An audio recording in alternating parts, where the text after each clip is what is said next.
I'm honored to be here now with one of India's most iconic entrepreneurs, Dr. Kiran Mazumdar-Shah, Executive Chairperson of Biocon Group. She transformed Biocon from a garage startup into a multi-billion-dollar pharma powerhouse. Her work revolutionizing access to affordable healthcare globally has earned her recognition over the years as one of India's richest self-made women on the Forbes World's Most Powerful Women list and Time 100, just to name a few. And for me personally, it's a huge honor to be here with you, Kiran. Thank you so much. Thank you, Maneet. It's a pleasure to be here. So I want to start with one of the key priorities here at the WAVE's inaugural summit is that we've been collectively focusing on the tremendous potential that India represents on the global stage, especially at this moment.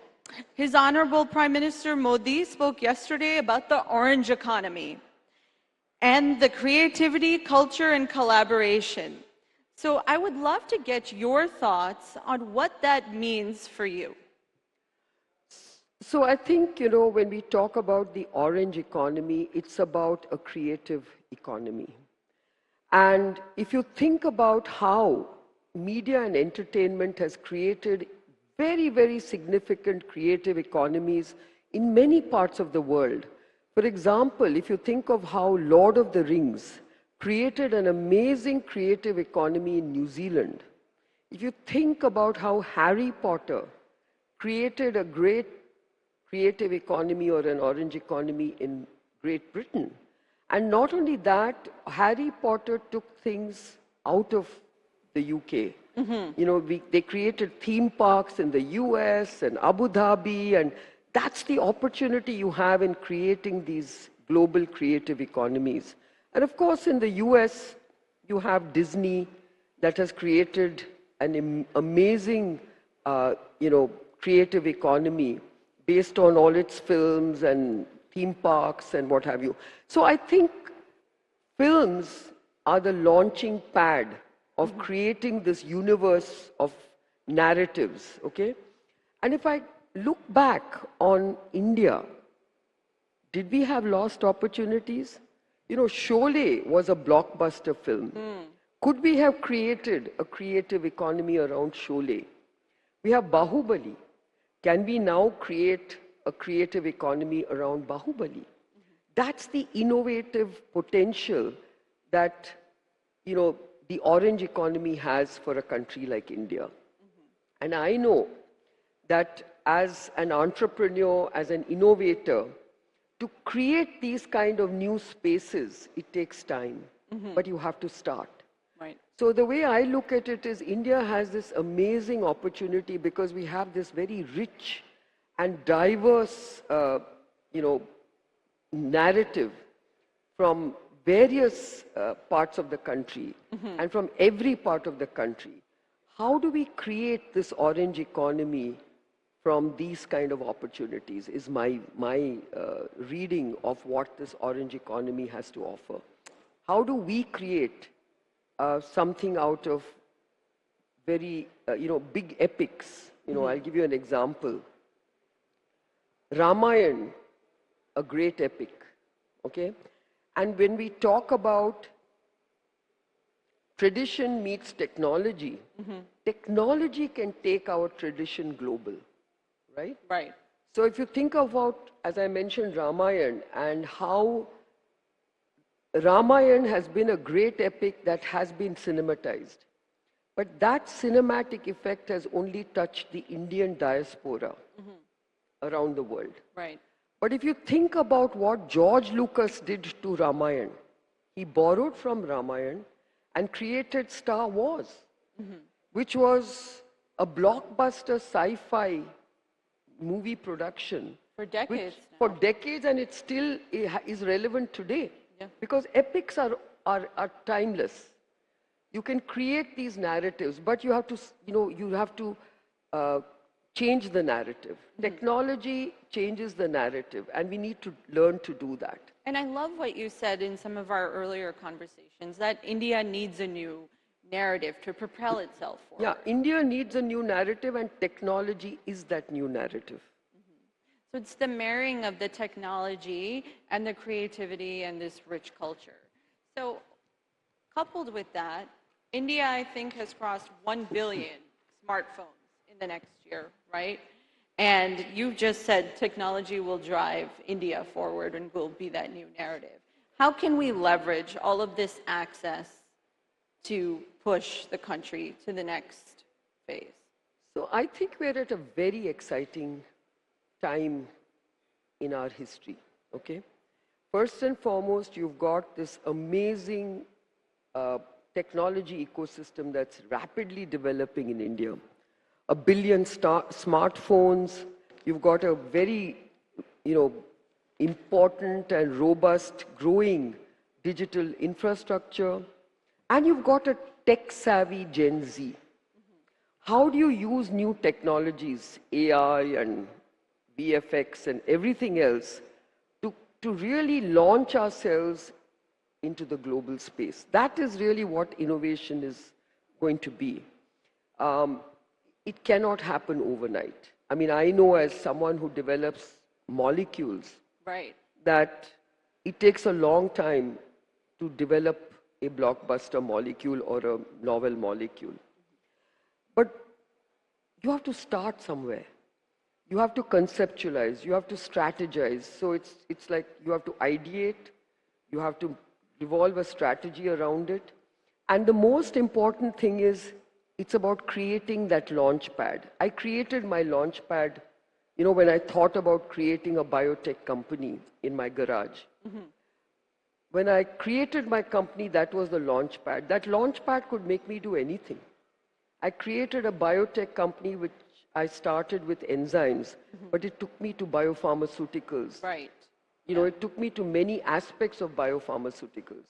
And so that's what you need to do. You need to start, conceptualize, think big, and really focus on which part of that universe do you want to belong to, mm-hmm. and how are you going to be a significant part of that universe. That's what it's about. So creating that universe of storytelling, creating that new universe of new narrative, mm-hmm. based on technology, is going to be that opportunity for Indian startups and innovators. So speaking of startups, India has the fastest growing startup ecosystem right now, right behind the US and China, valued at over 450 billion and over 110 unicorns. So we're really at this momentous inflection point right now. And there's a key that we've been hearing here that from Prime Minister Modi and others, that is commitment to grow India's economy from the 5th largest in the world to the 3rd. So walk us through, from your vantage point, what India should be doing to get us from the 5th position to the 3rd. What lessons startups can use from your journey to take us forward? So I think yesterday we heard some numbers. They said the media and entertainment ecosystem contributes to about $28 billion towards India's GDP. And they wanted to basically increase to $100 billion. I, for one, believe the potential is much greater. Mm-hmm. How do we basically aim for $1 trillion by Viksit Bharat's date of 2047? Mm-hmm. Can we create $1 trillion of a media, entertainment, orange ecosystem, orange economy as we call it? Can the orange economy be $1 trillion economy by 2047? Mm-hmm. It's a big dream, but it's possible. For all that I've said, yeah. Right? You can create amazing new opportunities for innovative young minds. The multiplier effect of creating, you have to think beyond the film. The film is just a launch pad.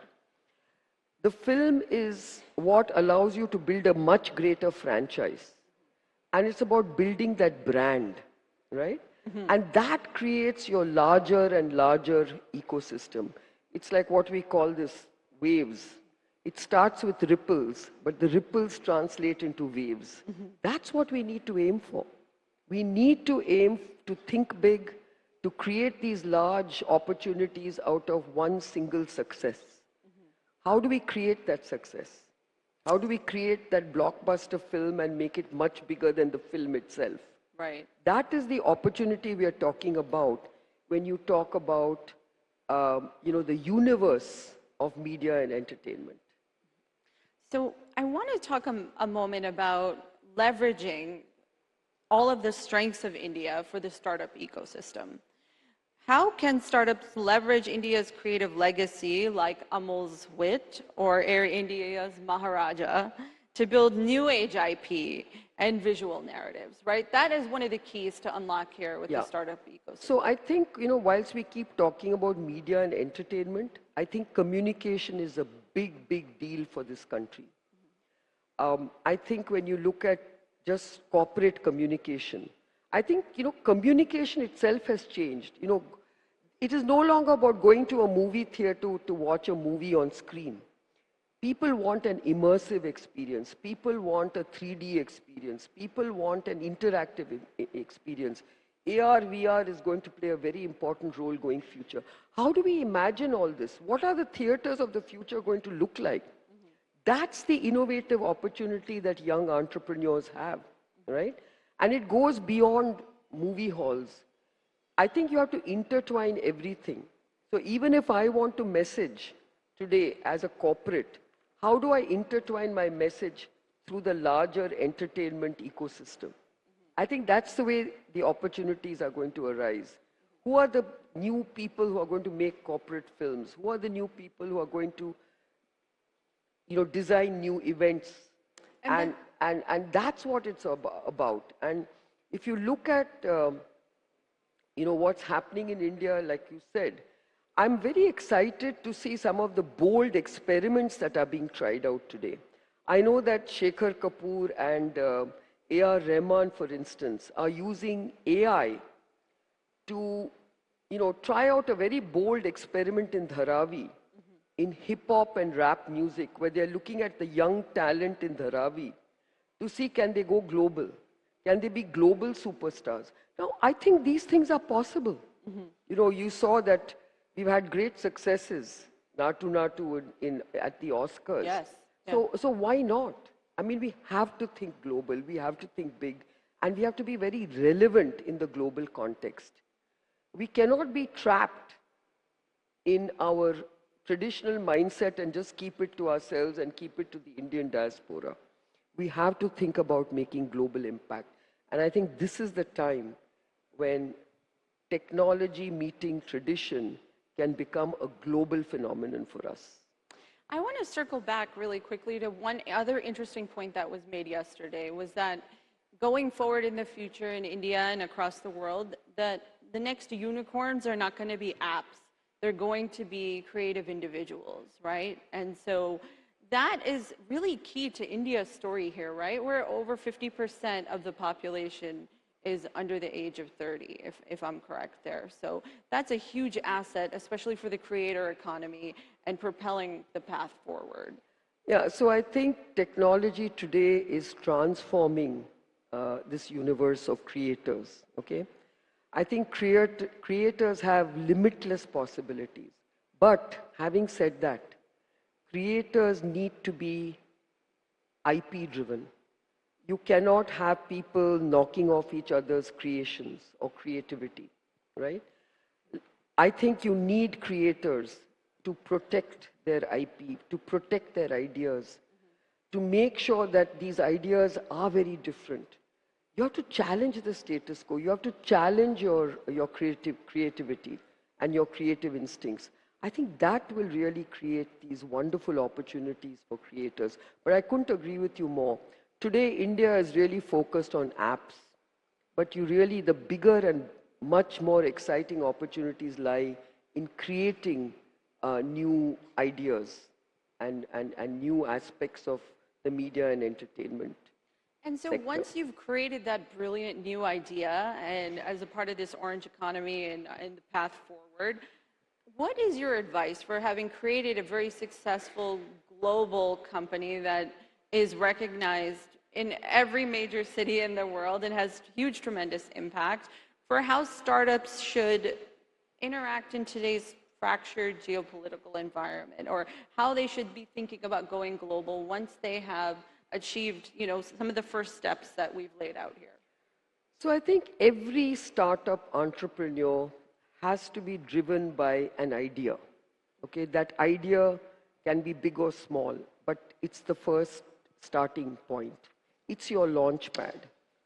Think about that launch pad developing into a much bigger idea. I think startups need to think big from the start, but to remember that it starts with one small step, and then endure to build that big idea and to stay with it.